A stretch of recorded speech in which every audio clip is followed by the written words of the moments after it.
வீடியோல அதை பத்தி பார்க்க போறோம்னா நம்ம ஆர்ஜே பாலாஜி சத்யராஜ் எல்லாம் நடிச்சு வெளியாகக்கூடிய சிங்கப்பூர் சோன் அந்த படத்துடைய ட்ரைலர் வந்து ரிலீஸ் பண்ணிருக்காங்க. கிட்டத்தட்ட 2 நிமிஷம் 7 செகண்ட் இருக்கு.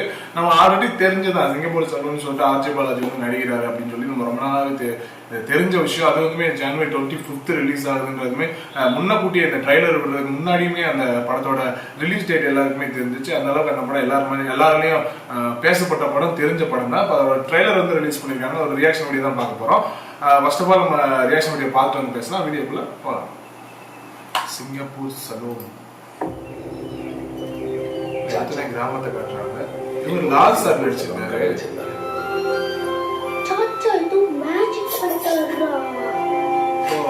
ஒரு ஹேர் ஸ்டைலிஸ்ட் நினைச்சா இந்த உலகம் ஒருத்தனை பார்க்குற பார்வையை மாற்ற முடியும். எனக்கு சார்ஜ் பார்த்து தான் தெரிஞ்சு. இதுமே வேல்ஸ் தானா ஸ்கோர் பண்ணிருக்கீங்க. அப்புறம் ஏன் இந்த ஆஃபர் வேணாம்னு சொல்றீங்க? ஹேர் ஸ்டைலிஸ்ட் ஆகணுன்றது தான் என்னோட பேஷன். Okay okay okay. இதெல்லாம் குலத்தொழில் வா, நமக்கெல்லாம் எப்படி செட் ஆகும்? இன்ஜினியரிங் என்ன நம்ம குலத்தொழிலா?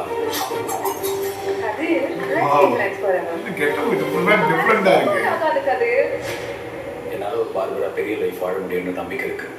அதுக்கு நான் சொந்தமா பெருசா பார்பருக்காக ஒரு படம் எடுக்கிறாங்க போல. அவங்களோட லைஃபை ரிவீல் பண்ற மாதிரி அதே பண்ண காமெடியா கொண்டு போறாங்க. ஒரே பார்ல பாத்துட்டு பாக்கி எந்த மாமனார் கிடைக்கு. இந்த படத்துல ஆர்ஜே பாலாஜிக்கு வந்து மாமனார் போல. இவருங்க லோகேஷ் வராமல நம்ம அவன் கீழே இருக்கிற வரைக்கும் தான் ஓகே. கொஞ்சம் மேலே போன கூட அடிச்சிருவாங்க.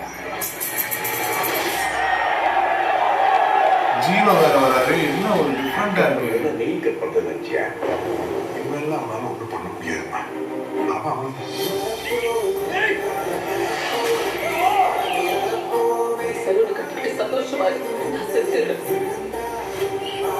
டான்ஸ் ப்ரோக்ராம் மாதிரி டேலண்ட் ப்ரோக்ராம். நம்மள மாதிரி ஆளுங்களுக்கு success is not an option. Singapore salon. அவன் தாத்தா சின்ன கிடையாது, பெருசா. ஜனவரி 25.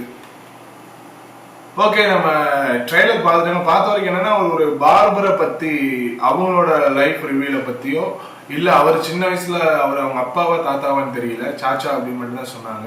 ஸோ அவரை பார்த்து அவர் மாதிரியே ஸ்டைலா கட் பண்ணணும், அவர் மாதிரியே வரணும் அப்படின்னு சொல்லி இவருக்கு சின்ன வயசுல இருந்தே ஒரு ஆசை இருக்கும் போல.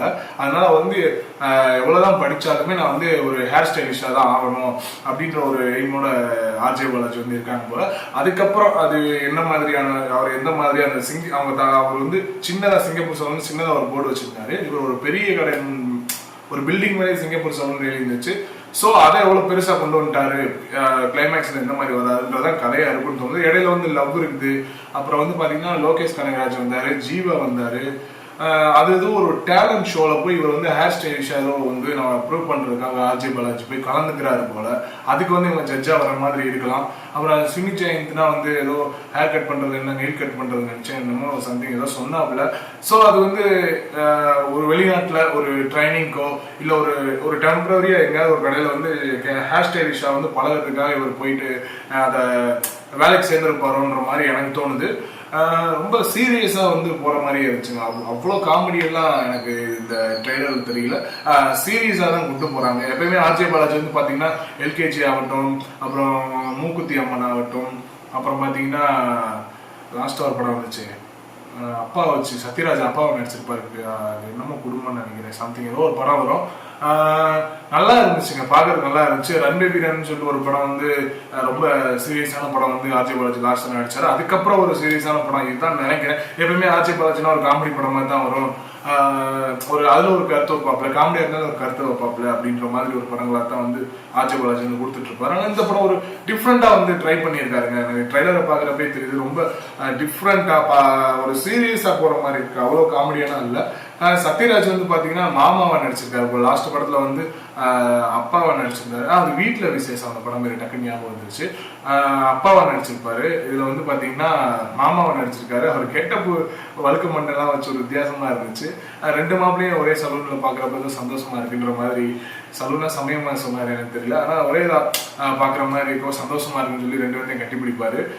அவர் ஏதோ ஒரு ஃபன் பாடி லாங்குவேஜ், அவர் பாடி லாங்குவேஜ்ல அப்பப்போ ஏதோ ஒரு காமெடி வரும்ன்ற மாதிரி தோணுது. அது மூலமா ஆர்ஜே பாலாஜி அந்த சீன் சீக்வன்ஸ்ல ஒரு காமெடிகள் வந்து வரலாம் அப்படின்னு எனக்கு தோணுது. மற்றபடி பார்த்தீங்கன்னா படம் வந்து நல்லா தான் இருக்கும், ஃபேமிலியாக பார்க்குற மாதிரி தான் இருக்குன்னு தோணுது. ஏன்னா ஆர்ஜே பாலாஜி நம்பி போகலாம், அவர் வந்து ஃபேமிலியாக பார்க்கக்கூடிய படங்கள் தான் எடுப்பார்.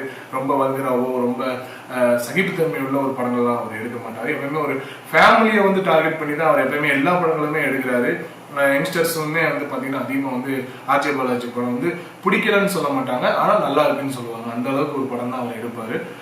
அசிஷுவல் சொல்றது தான் January 25th ரிலீஸ் ஆகுது. தேர்தல் ரிலீஸ் ஆனால் கண்டிப்பாக உங்களுக்கு நான் வந்து இந்த படத்துக்குமே ஒரு பப்ளிக் எடுத்து போட போகிறேன். அடுத்த ஒரு ரியாக்ஷன் மீட் பண்ணலாம். பாய்.